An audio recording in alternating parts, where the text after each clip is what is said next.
Students, myself Dr. Mukesh Sharma, department of sociology.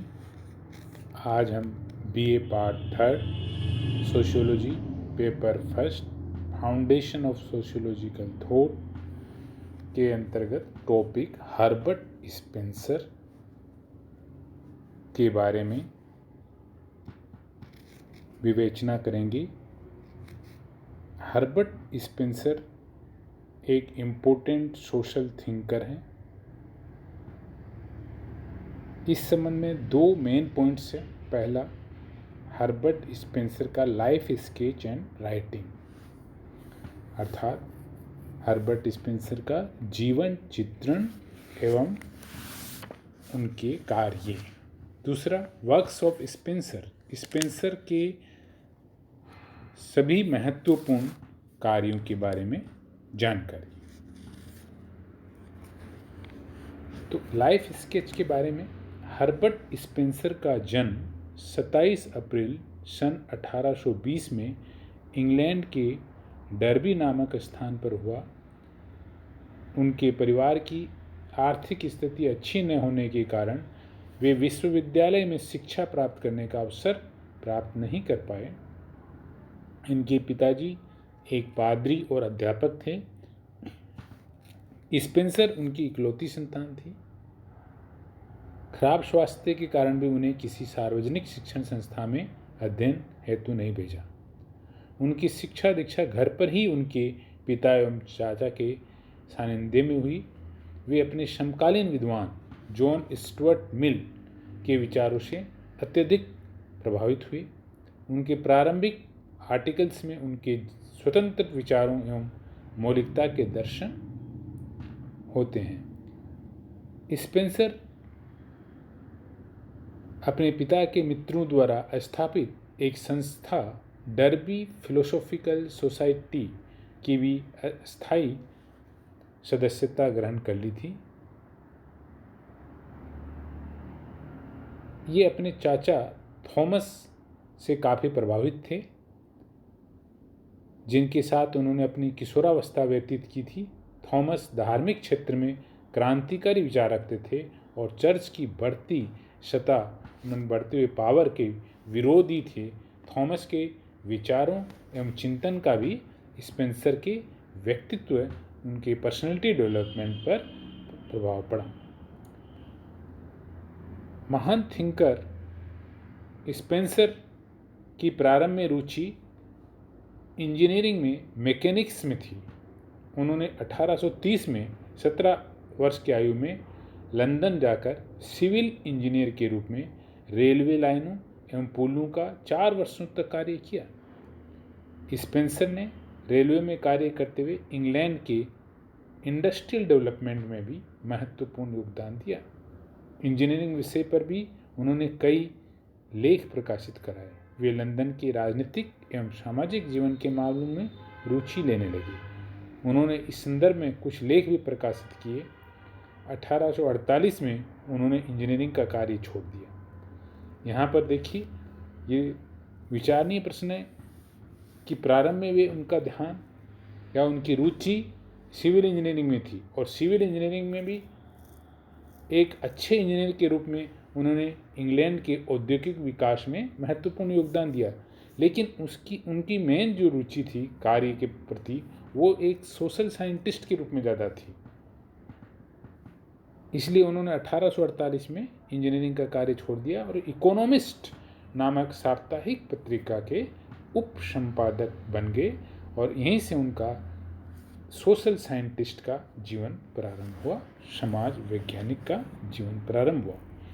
Spencer द्वारा लिखित एक लेख the proper sphere of government ने उस समय लंदन में तहलका मचा दिया और स्पेंसर चर्चा के विषय बन गए।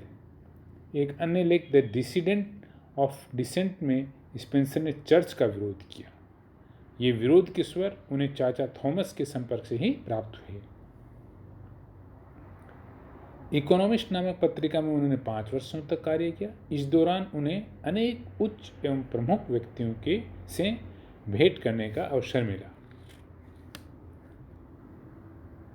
सन 1850 में उन्होंने अपनी पहली पुस्तक जिसका नाम है सोशल स्टेटिस्टिक्स लिखी, जिसमें सामाजिक उद्विकास के सिद्धांत का प्रतिपादन किया। उन्होंने सन 1863 में फर्स्ट प्रिंसिपल नामक पुस्तक लिखी, जिसमें उन्होंने अपने दर्शन प्रणाली के सिद्धांत का वर्णन किया। और इससे पूर्व 1858 में उन्होंने सिंथेटिक फिलोसफी नामक एक योजना प्रकाशित की, जिसमें उद्विकास के सिद्धांत की सार्वभौमिकता पर बल दिया। 1968 के बाद स्पेंसर एक प्रमुख विचारक के रूप में हुए और उनकी रचनाओं का काफ़ी बिक्री हुई। तो स्टूडेंट्स, इनकी 3 प्रमुख पुस्तक है। पहली सोशल स्टैटिस्टिक्स जो 1850 में लिखी गई, दूसरी 1858 में सिंथेटिक फिलोसफी, और तीसरी 1863 में फर्स्ट प्रिंसिपल्स। इनके बाद वे इन तीनों पुस्तकों के प्रकाशन के बाद में वो यूरोप में एक फेमस सोशल साइंटिस्ट के रूप में या रिनाउंड सोशल साइंटिस्ट के रूप में जाने लगे। इससे उनकी आर्थिक स्थिति में सुधार हुआ और जीवन का शेष भाग सुखी से व्यतीत हुआ। सन 1903 में 83 वर्ष की आयु में स्पेंसर का स्वर्गवास हो गया। स्पेंसर आजीवन अविवाहित रहे। वे जितना एक मानव प्राणी थे, उससे अधिक एक बौद्धिक सागर थे।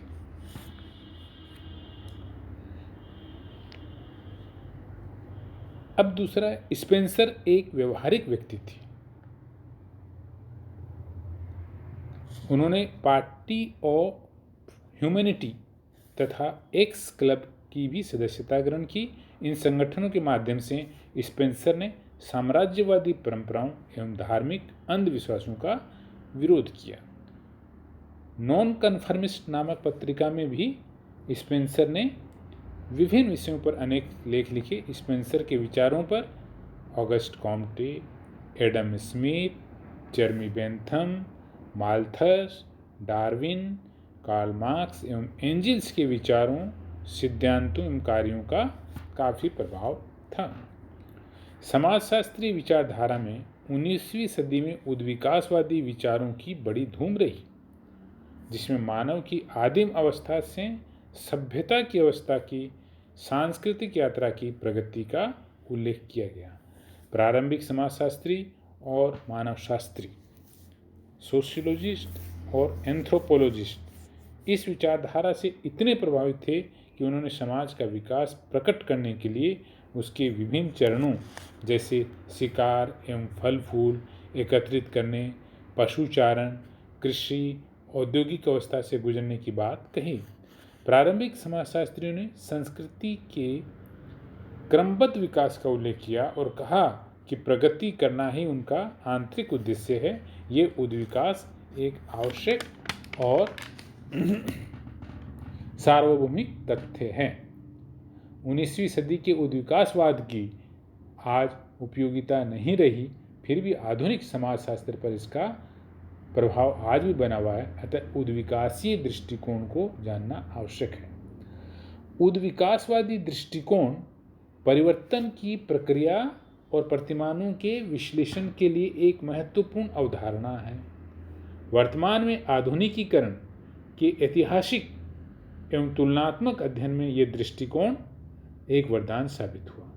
आइजनस्टेट समाज में परिवर्तन की व्यवस्थित व्याख्या के लिए समाज के एक प्रकार के स्वरूप से दूसरे प्रकार के स्वरूप में परिवर्तन को जानने के लिए तथा परिवर्तन के सभी समाजों में सामान्य चरणों को ज्ञात करने के लिए उद्विकासीय दृष्टिकोण का प्रयोग अति आवश्यक मानते हैं।